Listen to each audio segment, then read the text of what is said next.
Good afternoon, boys and girls. We're going to continue Roald Dahl's Matilda. We're in the middle of the chapter, which is called Throwing the Hammer. Matilda has just met one of the older girls who has played some tricks on the evil Truchbull. And now we're going to learn about who became the hammer. And what do we mean by a hammer? What kind of hammer is it? Let's find out. Listen to this, then, Hortensia said. Only yesterday, the Trunchbull caught a boy called Julius Rotwinkle eating licorice. All sorts during the scripture lesson, and she simply picked him up by one arm and flung him clear out of the open classroom window.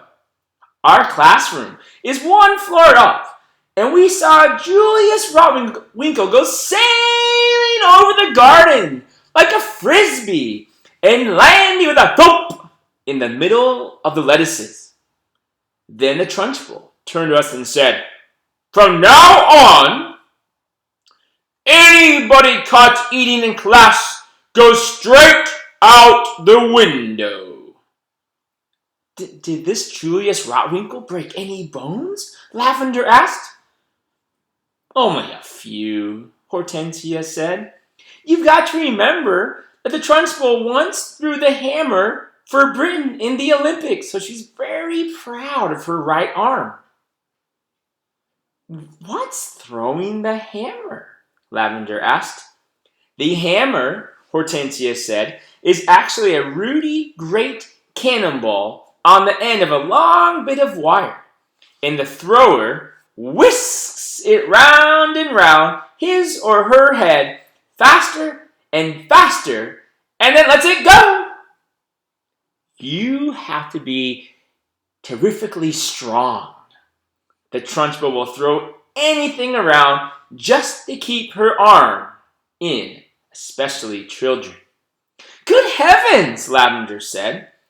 I once heard her say, Hortensia went on, that a large boy is about the same weight as an Olympic hammer, and therefore he's very useful for practicing with.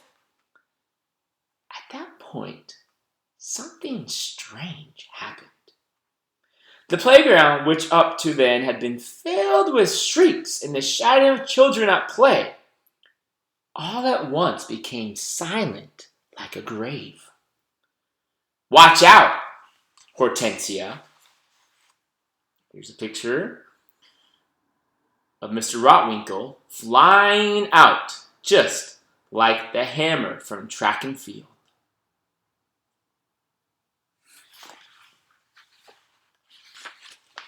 Whispered. Matilda and Lavender glanced round and saw the gigantic figure of Miss Trunchbull advancing through the crowd of boys and girls with menacing strides.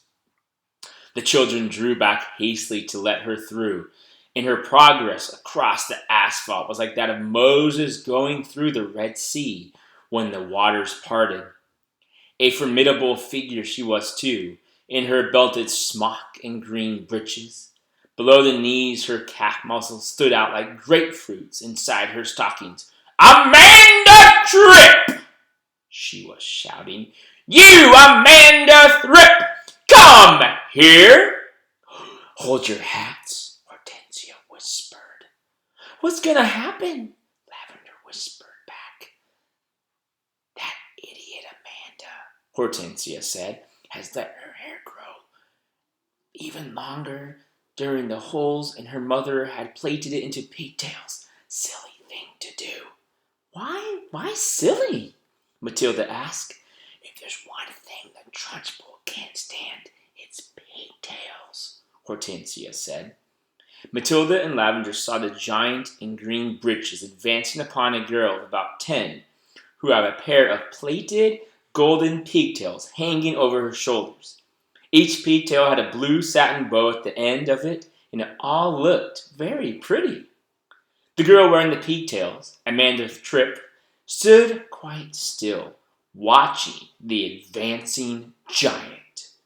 and the expression on her face was one that you might find on the face of a person who is trapped in a small field with an arranged bull which is charging flat out towards her. The girl was glued to the spot, terror-struck, pop-eyed, quivering, knowing for certain that the day of judgment had come for her at last. Here comes the Miss Truchbull after Amanda Tripp. Let's see what happens. Miss Truchbull had now reached the victim and stood towering over her.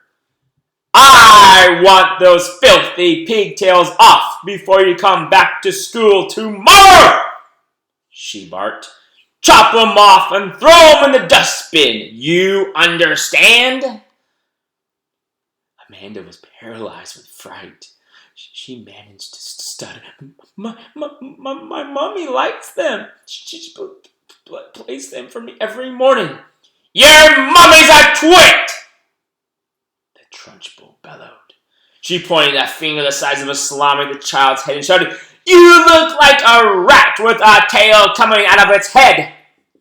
My mommy thinks I look lovely, Miss Truchbull," Amanda stuttered, shaking. "I don't give a tinker's toot what your mommy thinks," the Truchbull yelled.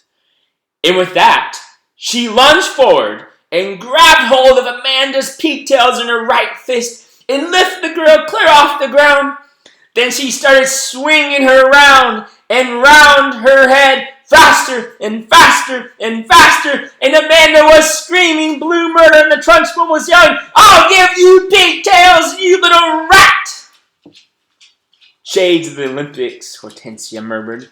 "She's getting up speed now, just like she does with the hammer. 10-1, she's gonna throw her."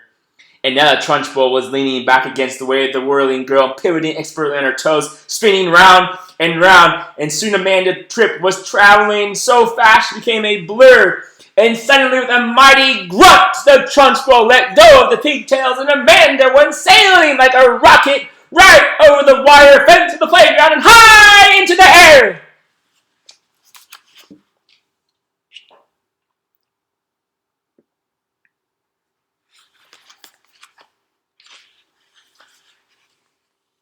"Well thrown, sir!" someone shouted from across the playground.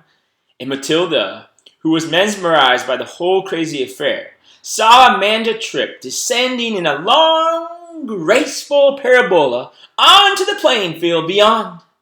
She landed on the grass and bounced 3 times and finally came to rest. Then amazingly she sat up. She looked a trifle dazed, and who could blame her? But after a minute or so, she was on her feet again and tottering back towards the playground.